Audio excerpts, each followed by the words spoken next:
on what Jeremiah had said 8 chapters earlier.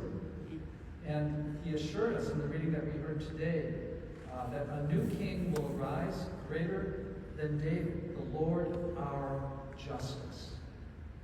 And the author knew that the people needed hope. So he didn't just repeat word for word what Jeremiah had said, he augmented it. And now we know that, of course, in the year 2024, that not just a new king, but a new kind of king came for us, our Lord Jesus Christ. In the gospel today, we hear from Luke. And Luke based his gospel in part on the gospel according to Mark, which was written sometime earlier. And Mark had written in his gospel, chapter 13, in a time of really great distress. And it was several years later when Luke was writing his chapter 21 based on Mark's chapter 13. People were still in distress. So Luke added the words that Jesus had said that would leave the people with hope, despite the tremendous difficulties that they were facing at that time. Luke added, on that day, your redemption is at hand. So Advent is a time for us to remember that our Christian hope is an alternative to anxiety and to despair.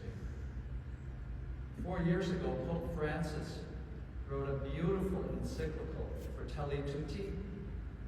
And the title, it's not a brand of Italian ice cream, although I think it does sound like Fratelli Tutti. The title means brothers and sisters. And the encyclical emphasizes that we are all brothers and sisters. And similar to Jeremiah, similar to St. Luke, Pope Francis doesn't downplay the difficulties in the world. In fact, the first chapter of Fratelli Tutti was titled, Dark Clouds Over a Closed World. But Pope Francis then continues to shine a light as the chapters go on that show us that darkness does not have the last word.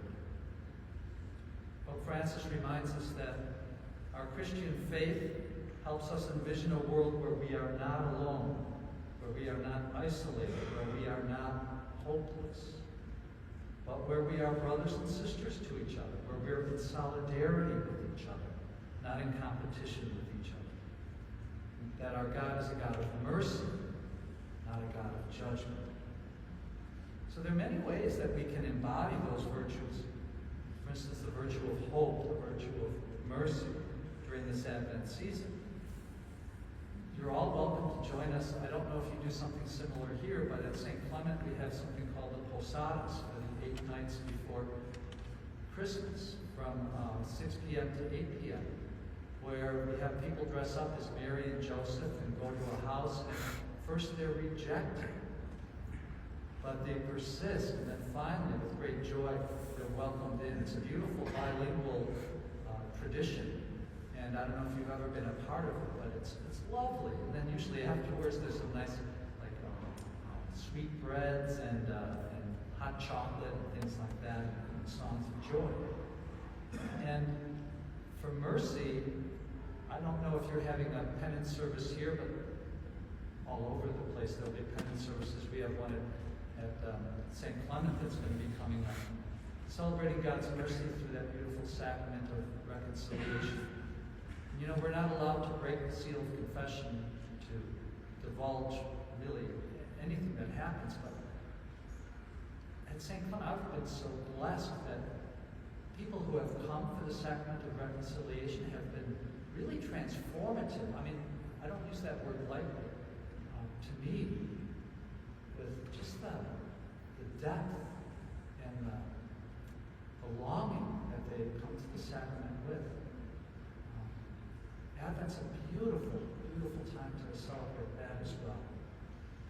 And then starting the week after Christmas, I know sometimes we kind of rush the season, right? We start putting up Christmas decorations in the stores in October.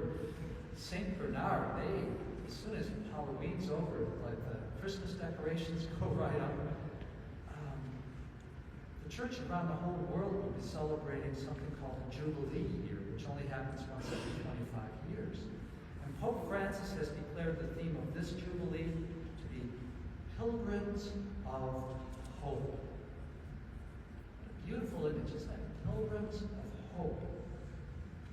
And then finally, during Advent, although I know we had a little episode right before Mass, but the Advent reminds us that we're called to share the light of Christ. In a way, I mean, this is just off the top of my head, but it's almost as if like the light, the candles that represent the light of Christ couldn't just stay up there. It's like they wanted to be with us, Very dramatic way that it did that, but in a way, isn't that if that were a movie, somebody would say, what a genius.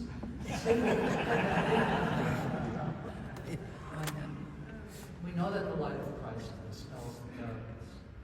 And the light's not just to light our way, but rather we share the light of Christ in order to help someone who might be overwhelmed at this certain time by the darkness around them.